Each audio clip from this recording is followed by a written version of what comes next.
month. It's Tim and Mark today. Good morning, Tim. Good morning, Mark. How are you? I'm very well. Hello, Mark. Good morning. Good morning. Hope you're both well. Oh, very nice to have you both on the show today. And two Tottenham Hotspur fans together. And so why are we grumpy? Oh, dear. Which one of you is going to tell me how good our on-loan striker is from Spurs? I've seen him play a few times, if that helps. Yeah, is any good? Fantastic prospect. Waiting for his breakthrough, I think it's fair to say. Saw him playing a few pre-seasons, and also he made a couple of appearances under Poch. He's a scorer. He's not going to do an awful lot other than score goals, but if he does score goals, that's not much for criticism from me. Okay, and Mark, he's been dubbed the next Harry Kane. Well, you're not so sure. I think the only thing he's got in common is he keeps going. He's been on loan to Millwall and did less well than Harry did. But who knows? As Tim says, he's promising. But I haven't been a Spurs fan as long as I have. There's been so many promising homegrown players, false dawns. But hey, Yeah, welcome to my world as well as a town fan. But exactly, I was going to say, it could be worse. We could be Ipswich fans. Yeah, thanks very much for that. Thank you very much. Great to have you both on the show. And Tim, I'm going to start with you if I can, because there's a particular grump you have about bicycles, and it reminded me of a particular Yellow Pages advert. Let me just play this for you. Hello, Richard. You're not still on about this bike, are you? I remember when bikes were bikes. Proper mudguards and a cover for the chain. Look at that saddle. They're like sitting on a razor blade. Maybe next year, eh? Yeah. How'd you get on, love? I think I found one. Great. Ropers says he'll keep it till weekend. You better give us the address then. Good old Yellow Pages. We're not just there for the nasty things in life, like a leaky roof. We can help with the nice things, too. Here comes the punchline.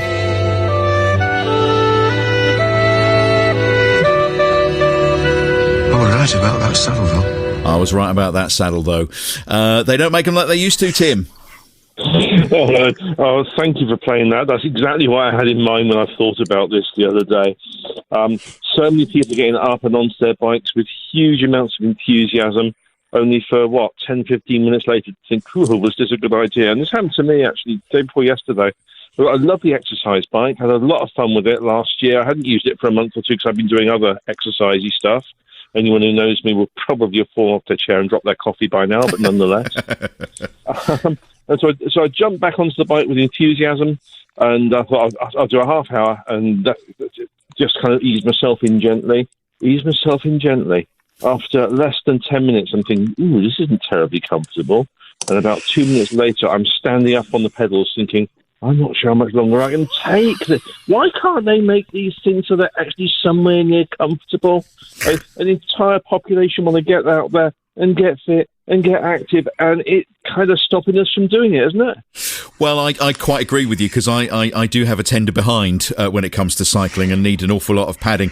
Mark, have you noticed that they don't make bike seats like they used to? They used to have big coil springs on. Fat, wide things with leather, coil springs underneath.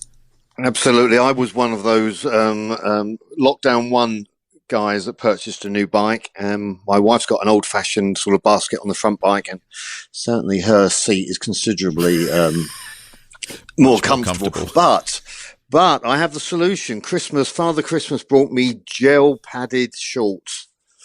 So, Tim, I'm yet to try them, so I can't say that they are going to work, and they look ridiculous on me. But I'm going to give it a go when it gets a bit warmer outside. So that's the way to go, Tim. Gel shorts. Yeah, but if you buy a bike with a seat, you shouldn't have to buy padded shorts as well, should you? Well, I think, I don't know, Tim, and please don't take this too disrespectfully, Tim. I think maybe a lot of us are the wrong shape, the wrong weight ratio, perhaps. And most of these bikes are bought for the Bradley Wiggins of this world, aren't they? Not old gits like us. Absolutely, and I think you've clocked me bang on right there. I'm just slightly worried about being such a grumpy old git as I am. If I wore one of these out in the streets, people might think I'd pooped my tenor pad. They do have bulges. Yeah, that's not a bad observation there, I'll say. Yeah. There are some similarities. Yeah, we do have a cyclist on the Mark Murphy at Breakfast team here who can perhaps offer a different perspective to this. It's Matt Marvel, who joined the show, I think end of November last year, was it? Yeah, that's about right. Yeah. And every single day, you live out at East Bergholt. I do. And every single day, boys, he has what time do you leave the house? I leave the house at about 3:25 in the morning. 3:25 in the morning. He cycles to BBC Radio Suffolk and cycles home again when he's done his shift. And you haven't missed a day yet, have you? Every day on shift I've done it. Yeah, rain, wind, snow. Exactly. Yeah. All weathers I have achieved that goal. Yeah. So what do you say to these boys who are struggling with their bike seats? Man up. It's a quick answer. You're right with the padded shorts. That's a good way to go. On most of my bikes, I have leather saddles, which mould to your bum. Now, these are very old-fashioned saddles, made by a company called Brooks, but other people do them as well. And eventually, after a little bit of time, it moulds perfectly to your bum. Yeah, but how long? Well, okay, maybe several hundred miles or something. But eventually, it does mould to your buttocks quite nicely. Does it really? It does. But in combination with the shorts, it works just fine. Yeah, you should see the hand signals he's making there. He's making hand signals of buttocks opposite me in the other room. So 100 miles, Tim, before you sort of bed yourself in. That's going to be painful, isn't it? The good news for Matt, though, is that in about 4 months' time, he'll be able to leave home nearly in daylight. Nearly. Yeah. What about the? I think if you go down that route, Tim, you'll end up quite fit, but probably booked in for a hemorrhoids operation. See, when I was young, and I've mentioned this once or twice on air that I had my purple chopper, and that seat was so comfortable. It was so comfortable. It was lovely and spongy, and it was long, and it had a backrest, and it was lovely. I never had any problems with me coccyx riding that. And there's no reason they couldn't put those saddles onto an exercise bike. In fact, there's money to be made here. Some entrepreneur out there, chopper seats for exercise bikes. You heard it here first. I don't want any royalties from this. Just do it so I can enjoy it. Well, if you have similar issues to the boys when it comes to bicycle seats, or you have a theory as to how to help their posterior, then the lines are open. 0800 141 2121. Come on, the cyclists of Suffolk. Your chance to convert these two to get them out on their bikes a little bit more, and possibly me as well. Because I did buy a bike like you last year, and I rode it once, and it was a little uncomfortable. So I do have padded shorts like you, Mark. They're orange. They look very fetching. But I haven't worn them yet. I haven't tried it with them on yet. So we need convincing, don't we? Nor me. The Sound. The Sound of Suffolk. Mark Murphy at Breakfast. BBC Radio Suffolk. Yes, the Grumpy Old Gits, Tim and Mark are with us today. Tim, thank you very much for highlighting just how uncomfortable some bicycle seats are. And Mark, I want to bring one of your grumps to the masses now, and that's online passwords and when you have to click on traffic lights or boats and things. It's the whole palaver, Mark, and I do appreciate. I'd like to think I'm not part of the old in your group, but clearly I am, because I'm reverting to my parents. But flipping heck, I appreciate online security is important, but don't write your passwords down. Different password for different accounts. Keep changing your passwords. Keep clicking on flipping traffic lights, boats, or bridges. How many traffic lights can you see in this picture? Oh, or walkways, using non-English phrases. I mean, it's ridiculous. And it seems to take me more time to log on to a flipping website or whatever I'm trying to do than I spend on it. And I mean, I must admit, I am an Apple user, so the introduction of face recognition and fingerprints is a godsend for me.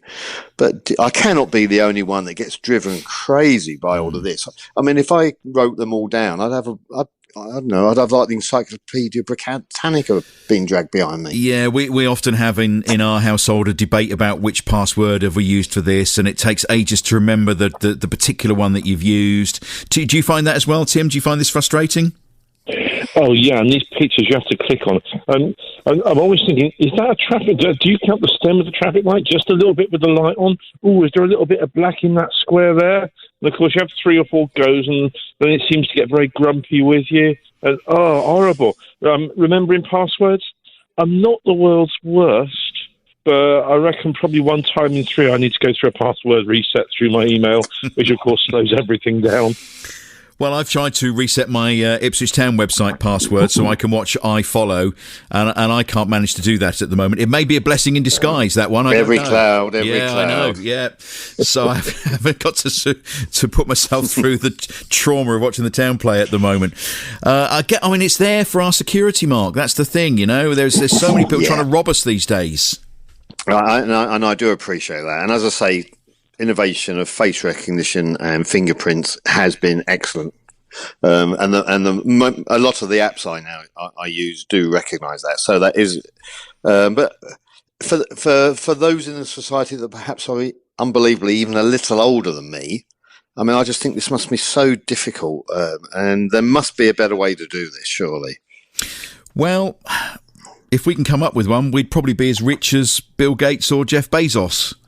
Or Elon Musk. The 3 of us could have a mission to space, for instance. Yeah, well, it's a conspiracy. And I tell you what, I bet they've got a family member who keeps going around taking photographs of traffic lights for a start. It's a flipping conspiracy. I know, it's difficult. It is a difficult one. Tim, you want to talk about mud? Mud, yeah. What's the point of it is kind of where I'm coming from. I've been quite enjoying over the last 9 months or so the little bit of freedom I've had to go out and have a walk and discover fantastic new paths. I live on the east side of Ipswich, somewhere near the Speedway Stadium, and there's some brilliant off-road walking through the woods and over the heaths and all the rest of it. And it was great up to about mid-December probably. And then suddenly, out of nowhere, this mud appears everywhere. It doesn't just get in your shoes, it gets inside your feet. In some places, it's deep enough you're wearing Wellingtons, it'll get inside your boots. And poor dog walkers. Mark is, once again, an owner of a beautiful doggy. At least yours isn't the hairy variety, but even so, that mud must get all over the house. Or is yours just a sand problem? Ours is just sand at the moment, sand and shingle issue we have at the moment where I walk, and also making sure we're not treading in what other people haven't cleared up, which was the topic of the show on the programme yesterday. There is a lot of mud around, I'll give you that. Mark, what can we do? We live in the country, Tim. Come on, mud's part of life. But what's the point of it? Wouldn't it be great just to wish it away? Well, I suspect there might be some wildlife conservation people will come on and tell us what the purpose of it is. I agree with you. It's a right pain. And we used to have a dog and longer haired. And as you say, without the difficulty, kids, when they go out for walks, and walk in all the mud and expect the magic when you click your fingers and the mud just magically disappears from their shoes. So I'm not totally against it, but I do think it's a bit of a towny argument, Tim, if you don't mind me saying it. Ooh. I suppose there is one good thing about it, all right? Just one good thing. I mean, when I've gone out for a walk and I come home and I'm covered in miscellaneous dog paws, at least it's a badge of honour that I'm quite happy to be bounced on by random dogs all over the place. We've had Deborah get in touch on password. She said, I hate it when I save a password for a particular company so that I can sign in with my fingerprint only for that company not to recognise the saved password, and you have to reset it every time. So something's awry there for poor old Deborah. Yeah, well, especially when you get a different voice password for the website, and I had it yesterday with TalkTalk, a telephone password plus a different password if you're doing it online. And crikey, yeah. Memory's failing me, I'm Sheila afraid. from Pakefield has got the answer. She's got the solution. Hello, Sheila. Hello. Good morning. How are you? Very well, very well. What do we need to do, Sheila? Well, what I do, and I'm not giving out my password. Obviously, No, I wouldn't want you to. to. No. I use the same password every time. Say it's sugar, and if it's an electricity company, I put EDF on the end, or if it's a water company, I put water on the end. So you're using the same password, yeah, and then you just know who it is. So that's what I do. I'll tell you what. You need a patent that, Sheila. Yeah, that's groundbreaking stuff, Sheila. Yeah, my mind's blown. Yeah, so it just makes it so much easier for me anyway. Or you can put it on at the beginning, whichever you prefer, but the same password, so you always know the same password, and then you know what company you're dealing with. That's Well what done. I do. Well done. Okay? I think that's... No, thank you very much. That's a game changer, that one. Thank you very much, Sheila. Okay, In you're welcome. Pakefield. No, generally is a game changer, actually. They say not to use the same password for everything. Well, you wouldn't be, would you? Because you're putting the various company bits on the end. Oh, that's a weight off my shoulders. I can feel that lifting already. So it's worth coming on this morning, wasn't it? It's certainly better than the solution I was using for a while, which was just to change, because they say you should change your passwords very frequently. And I thought, that kind of works. So I just put down the opponents and the score from the last time my team won. Unfortunately, I'm no longer... Oh, you got a good memory. My passwords very frequently. Let's talk about sport a little bit, because you've both mentioned to me that you'd like to talk about sport. Tim, I know you're quite keen to talk about fake crowd noise. And Mark, you want to talk about the fact that we have unrealistic expectations from our sports people, particularly when it comes to football. Let's start with that one, actually. Are we expecting too much of our teams? Yeah, I mean, my point really is, and I suspect this is going to be as popular as well, something that's not very popular, because clearly I'm in the minority, and dear old politicians like to have a dig at individual people. But I just think particularly when your team's not doing well and you start hearing and seeing things on social media, the expectation is that because they play for your team, that the individuals will always perform 100%, will always be at the top of their game, and you have to realise however much... I mean, clearly you and I are always 100% on our game. Never as off well. it, mate. Oh, never off it. Oh, but I have heard that on occasion some people might be a bit under the weather, have had a bad day at home, kicked the cat on the way out, had a row with a loved one, and all of those sort of things that affects your performance. And also the other thing is this ridiculousness that because I support a certain team, every player must be as loyal as I am, must have, mustn't ever think about leaving, mustn't ever go to a better job. And you just think, what would we do if some similar employer came along and wanted to double or treble our wages? What would we say? Oh, no, we must stay with our current employers. And I'm not saying everyone would go, but I think that's something worth considering. And also the issue is when Dirty Den left EastEnders, did anyone have a go at him for disloyalty to the programme, for going to try and do different things or new challenges? That's all accepted, isn't it? Yeah. But if it's a footballer, oh crikey! Well, I remember when David Norris left Ipswich, he went to Leeds, if memory serves me right, and there was you'll correct me on this, Tim. I know because you're an Ipswich Town fan as well. He went to Leeds and the crowd didn't like it because he went for the money. You can't perhaps blame them if they're going for a better deal, wanting to get more money for their family. Yeah, but we're reminiscing here, and as football fans, many people like to live in the olden days, which seems to hark back to roughly the 1950s, before players had any kind of say over their contracts at all. Even when the contract expired, they were still essentially owned or enslaved to the club. And many seem to want to go back to those days. That door's kind of closed now. And yeah, you're both absolutely right, aren't you? A young player doing really well is going to want to better himself, and that happens pretty much all the way up the game. There's only 2 or 3 clubs in the world probably that are immune from young players wanting to move on to better themselves and earn more money, or even older players.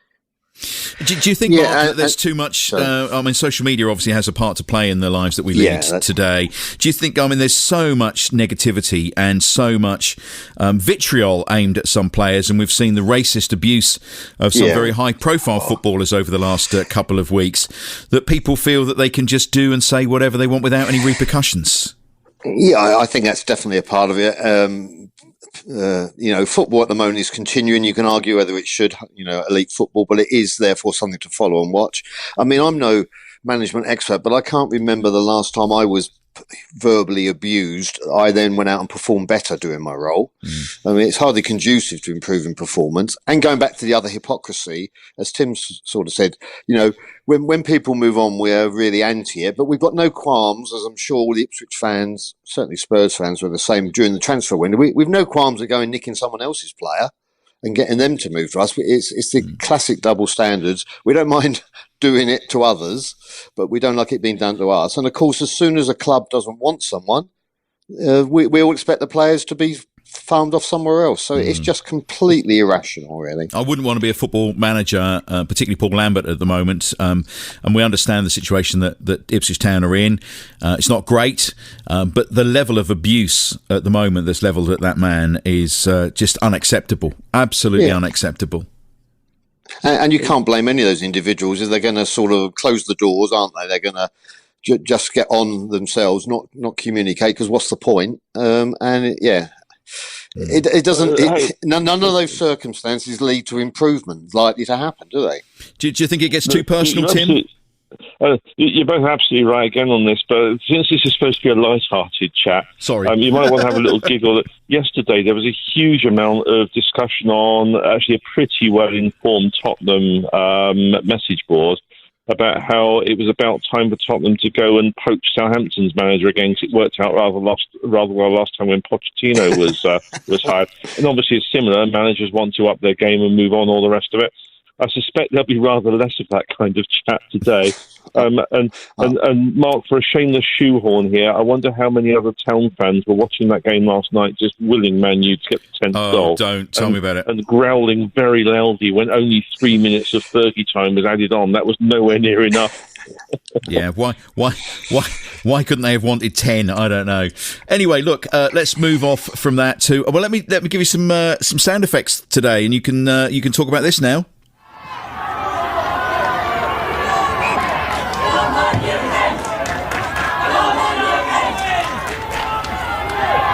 So we're not allowed in the stadium yet. All of a sudden, you still hear crowds, don't you? You still hear crowds. Do we like the commentary with fake crowds or not? I always listen to it where there's a choice to without the fake crowd. It's far more interesting to hear what's actually coming off the pitch and the bench. Obviously, if you've got young children, it might not be a great idea. But, there's this fake crowd noise. They don't even try to get it anywhere near authentic. But as a very, very good example, there was a Liverpool game the other day, and about 10 minutes in, there's this fake noise of Liverpool fans singing. Well, they were 0-0. Everyone knows Liverpool fans never sing till they're at least a goal up. and some time back, West Ham were... Actually, it was that game at Tottenham, wasn't it? West Ham, 3-0 down, 10 minutes to go. They score, and there's this kind of fake roar of West Ham fans cheering. Anybody who's seen West Ham play and be 3-0 down knows that all their fans will have left the stadium ages before. I did have to switch off the crowd noise. I quite like it normally, but I did have to switch it off the other day when I was watching Norwich City, and all I could hear was yellow, yellow, yellow in the background. It was enough to make me really, really queasy. So, Mark, do you switch it off or do you have it on? Yeah, I do.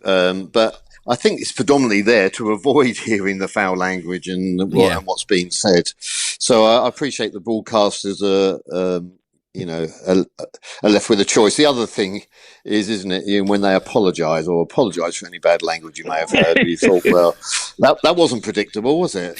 Well, I can remember as a child watching Match of the Day and lip reading and saying to my mum, "Oh, did you see what he just said?" Good. At the age of about 7.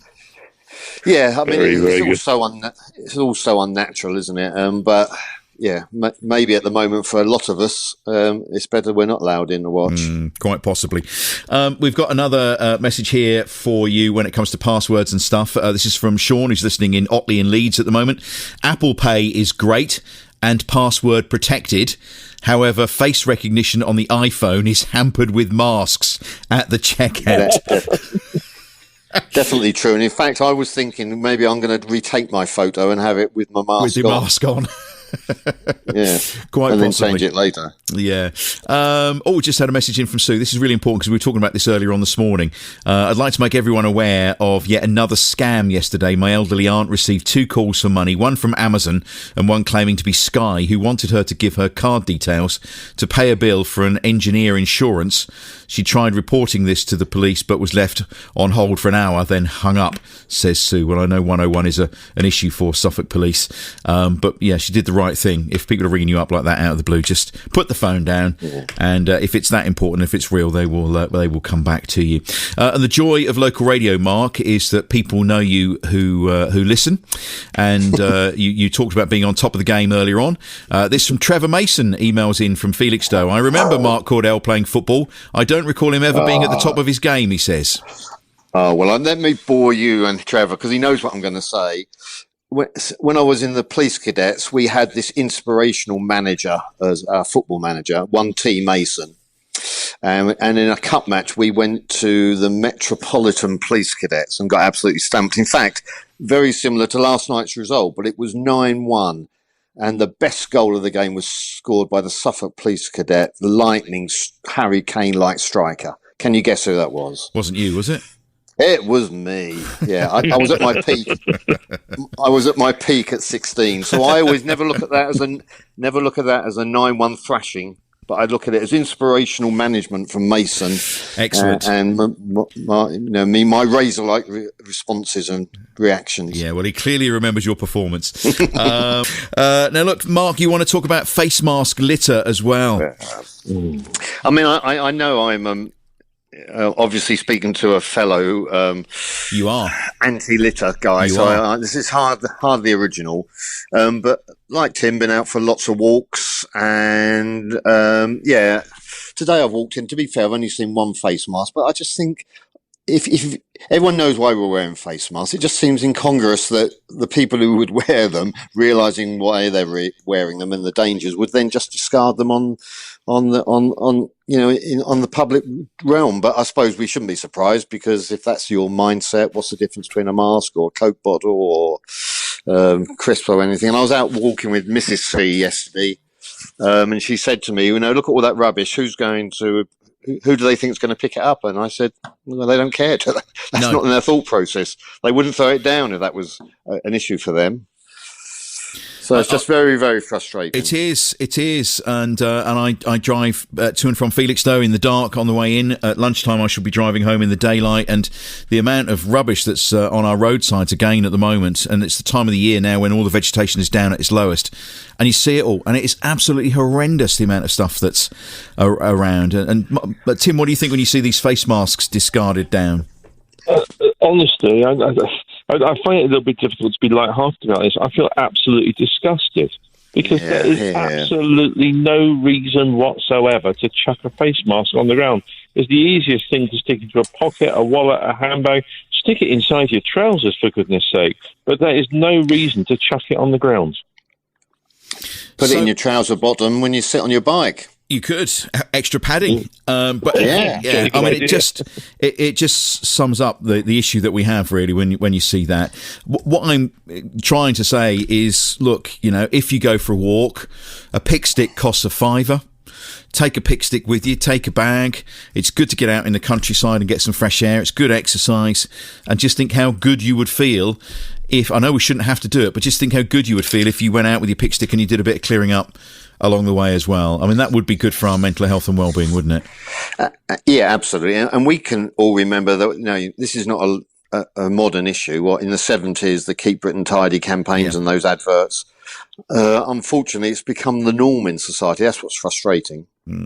You're right, it's not new. I remember, growing up on Priory Heath in Ipswich, and we would find lolly sticks in the gutter, and we would use lolly sticks to play with and things. So there were lots of rubbish discarded then. So it's not new, but we're much more aware of the danger that it causes now and the damage to our environment.